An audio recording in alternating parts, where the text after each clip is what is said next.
Tim Storey was born in Linwood, California, to Anthony and Bessie Storey. He was the youngest of 5 children. Raised in a lower-income family, Anthony Storey was always looking for a way up and out.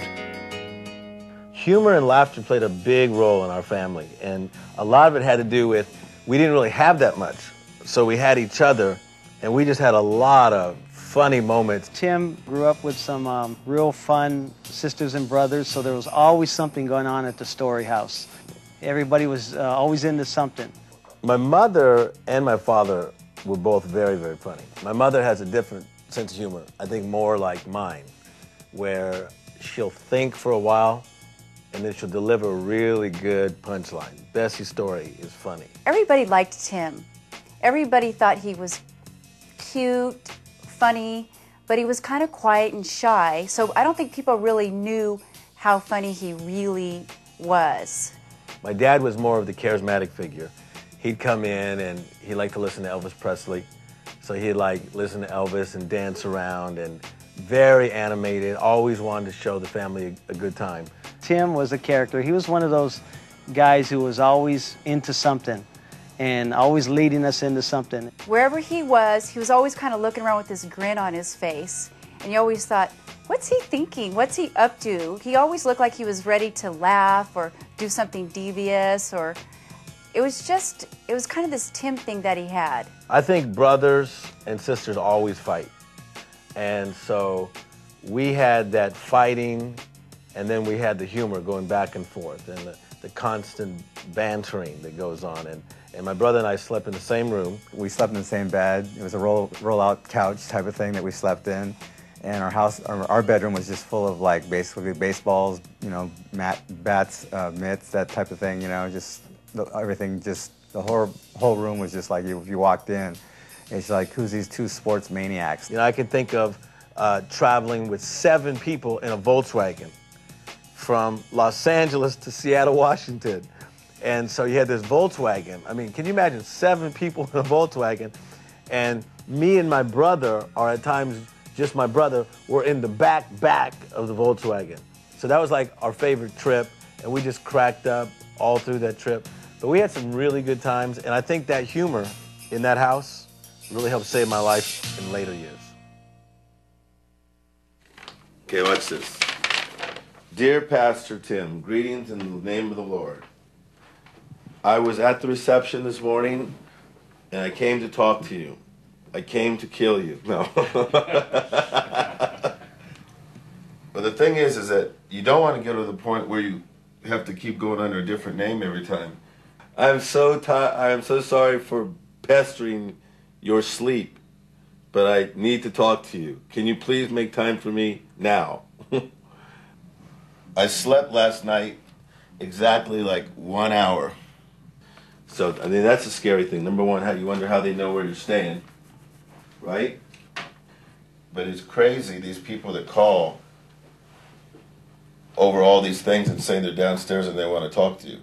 For real, this is the second letter I got of people that are showing up. Right. But more than that, you don't even know if you could ever rest because his phone keeps ringing. So, but if I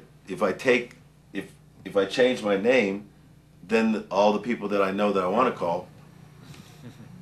So what would you do? You might want to change your name, mate.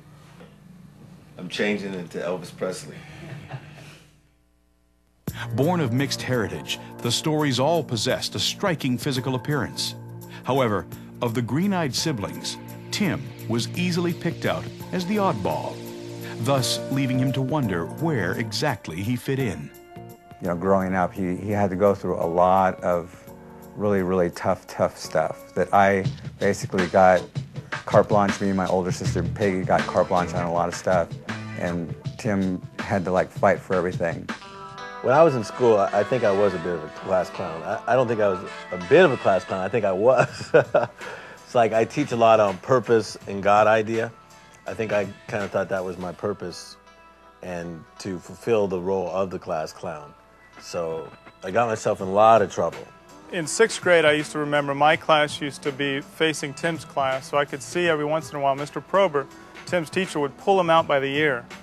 And he'd be out there yelling at him and trying to set him straight and stuff. And I remember sometimes his mom would come back to school about an hour later, and she'd be outside with Mr. Probert telling him and setting him straight.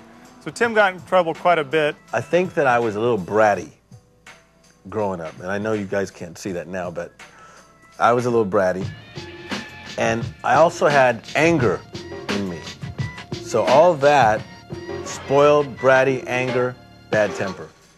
There was times when Tim's anger, he would blow up and at people, at friends especially.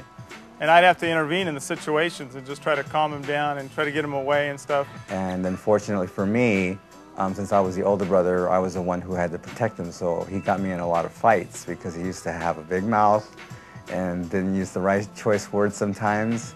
And so when, you know, dudes were pounding on me, he'd take a walk. So his anger used to, you know, he used to, you know, get out of control sometimes.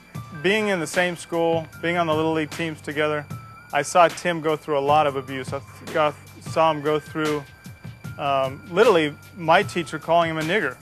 And so he went to a school situation where he was the only kid of color in an all-white school. I remember the day he walked on the campus. I mean, there was literally, look, that kid's totally different. And there was all this, and so because of the abuse, because of the racism and stuff, you know, Tim, I'm sure, got angry for that. Left to live in a dream world, Tim would imagine himself as a professional athlete. As he pursued these dreams, he became heavily involved in sports. Of them all, baseball was his passion. Me and him were Little League baseball players, so I always used to catch for him. And basically, we had a baseball diamond set up, and we built a pitching mound in our front yard, and he would pitch because he was a pitcher. And so he would pitch to me, and I would catch for him because he was like just an awesome pitcher. When I first met Tim Storey, I was 12 years old. And the honest truth is the very first time I saw Tim Storey, the actual very first time, was I saw this guy catch the ball and run for a touchdown. And I thought, my goodness, that guy's as good as they were talking about. First memory was in Little League. I heard about him because I was the fastest pitcher in the league, and they said someone else was as fast or faster. So I get up to bat against him. I think one of the first times, he hits me right in the back. And I'm thinking, this guy meant it on purpose. So he gets up next time, and I hit him right, not in the back, a little lower. And I remember one time striking out in a key game when I was like 10, and I had a big afro. And I come into the bench and just cleared out all the bats, just started throwing stuff around. My coach wouldn't say anything to me because I was this mini star of this team. But again, there's the anger, but the competition. But I think that, you know, God does not kill your ego, He sanctifies it. So right now, it's 5:15 at night. I'm a little tired, slept about an hour last night. But then I just slept about an hour and a half, that's why I look a little tired. So I like to listen to music. I listen to a lot of different types. I like Brian McKnight. Brian McKnight's very good. He's a guy. And then I like a lot of old stuff. This is James Taylor, his old stuff, Mudslide Slim. Do you remember Neil Young? Oh man, look at my life. I'm a lot like you were. I kind of was into him because my brother was into him. So I'm going to hit the gym a little bit because I've got to wake up. It's 5:15. It's going to be an awesome service tonight. Let's see if we can wake these tired bodies up. What are we going to do right now? We'll go up here and stretch a little bit. We got to hit the gym. We do it every time. You know, people see that energy up on stage. It just doesn't come. You got to work on it. So, got to do it. But you'll see it tonight when we use all that energy. Okay, let's go.